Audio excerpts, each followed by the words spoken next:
Hello, seniors. Let me get rid of this little message. There we go. Okay.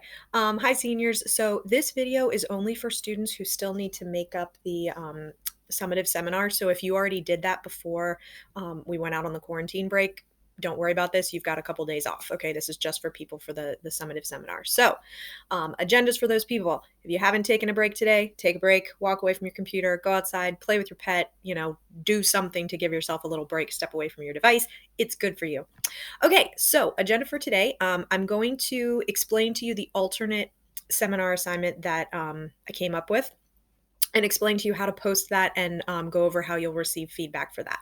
The due dates for this, the initial post, which I know you don't know what that is yet, but just bear with me. The initial post will be due by end of the day on Tuesday the 7th. So that's, midnight on Tuesday the 7th. And then your two response posts will be due end of the day on the 8th. So, again, midnight.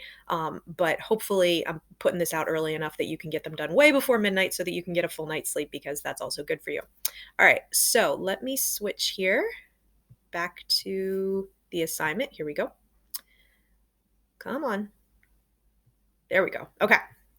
So when you go into on Google Classroom, you'll see a bunch of attachments, one for each seminar that we still have to make up. Okay, I've opened up the one for the on her own seminar. Okay, so just to use as an example, but basically when you open it up, what you're going to see is a blank table with a space in it. There's enough spaces for each person involved in the seminar. Okay, what you're going to be responsible for is posting one initial post, an initial comment, your response to the questions, and that will go here in this table. Okay. Then you're also going to post two responses to other students' initial posts, if that makes sense. So, like, you're responding to their initial argument, basically.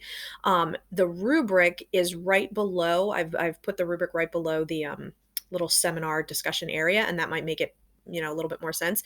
So your initial post, the one that's going to go in the table, is it's supposed to be 200 to 250 words, and it's supposed to basically get a conversation going. Okay, what's your interpretation of these questions? It should make a claim in response to the prompt questions. It should introduce quotations and evidence and analyze them and connect how they respond to the prompt question, and then of course communicate your ideas in an articulate way. Okay, so that's your first initial response, and that will go here. Okay, so here I've got my initial response. There it is. And my friend Emma's initial response. All right, so that's the initial response. Of course, ours aren't long enough, so we're going to fail. But anyway, once you've done your initial response, walk away, come back a little while later, and then you're going to do two response posts to other people. Okay. So these two responses, each worth 5 points, they should be at least 50 words because you're responding to somebody else. And please avoid doing generalizations like, oh, I agree. And let me tell you why I agree.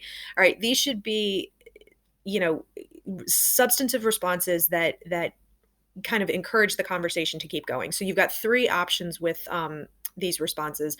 First, you could build upon the idea by presenting additional evidence.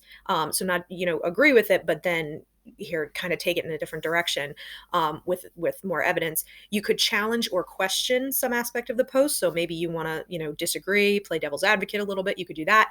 Or C, otherwise stimulate further discussion regarding complexity of the text as a whole. So try to push more towards that idea of, looking at purpose of the text and theme and meaning of the work as a whole. Okay, get deeper into that. So those for your two response posts, you'll use the comments feature. So I'm going to respond to my friend Emma. Here we go. Use the comments feature. There I am. And I'm responding to Emma. Yay, except I'm going to spell her name right. Emma. Oop. Okay. So you'll post your initial response or your response post there, at least 50 words, again, trying to challenge the conversation to keep going in some way. Okay. So that's what we're looking at. By end of the day on the 8th, everybody's post should be up there. And then I'll be using this rubric, go away, this rubric to go away. There we go, to grade each individual. Okay. So it's the same skills that we're assessing, just in a slightly different way, simply because of the limitations of the quarantine. All right. I will be available during office hours. If you have any questions, I'll post that information on Google Classroom as well, how you can get in touch with me. Thanks so much for watching. Bye.